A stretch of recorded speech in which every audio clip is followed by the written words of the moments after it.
NCP नेता शरद पवार के भतीजे अजीत पवार के शिंदे-फडणवीस सरकार में शामिल होने के बाद महाराष्ट्र की सियासत में खलबली मची हुई है।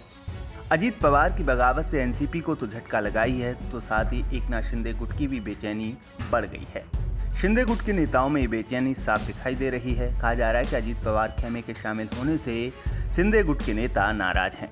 यही वजह है कि अजीत पवार और उनके वफादारों के शपथ ग्रहण के एक दिन बाद सीएम शिंदे पूरे दिन पार्टी कार्यकर्ताओं और नेताओं से मुलाकात में व्यस्त रहे। शिवसेना के मंत्रियों ने शिंदे के साथ बैठक कर चर्चा की। कहा जा रहा है कि बैठक में शिंदे गुट के मंत्रियों ने अजीत पवार उनके समर्थक विधायकों को सरकार में शामिल करने को लेकर नाराजगी जाहिर की है।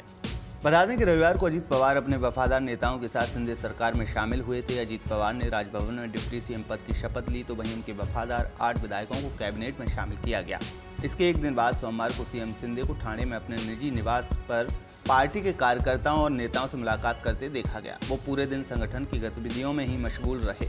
बता दें कि शिंदे सरकार को बीती 30 जून को 1 साल पूरा हुआ है। अजीत पवार के आने से पहले सरकार में कैबिनेट के 23 पद खाली थे। पिछले कुछ दिनों से चर्चा थी कि जल्दी शिंदे फडणवीस सरकार में कैबिनेट का विस्तार हो सकता है। सूत्रों के मुताबिक कैबिनेट विस्तार के लिए शिंदे फडणवीस ने पूरा पोर्टफोलियो तैयार कर लिया था। 29 जून को शिंदे और फडणवीस दिल्ली भी गए थे, जहां उन्होंने पार्टी के शीर्ष नेताओं के साथ बैठक कर कैबिनेट विस्तार पर चर्चा की और इसे अंतिम रूप दिया गया। लेकिन तभी अजीत पवार की एंट्री ने पूरा खेल बदल दिया।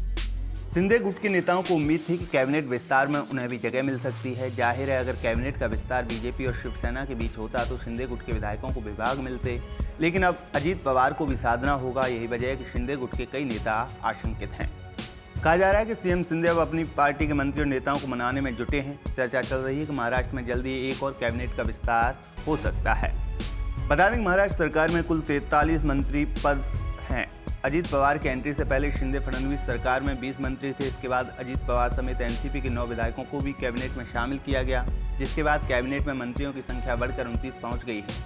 यानी अब 14 मंत्री पद खाली हैं। ऐसे में देखना होगा कि इसमें बीजेपी, शिवसेना और अजीत पवार खेमे के कितने नेताओं को शामिल किया जा सकता है।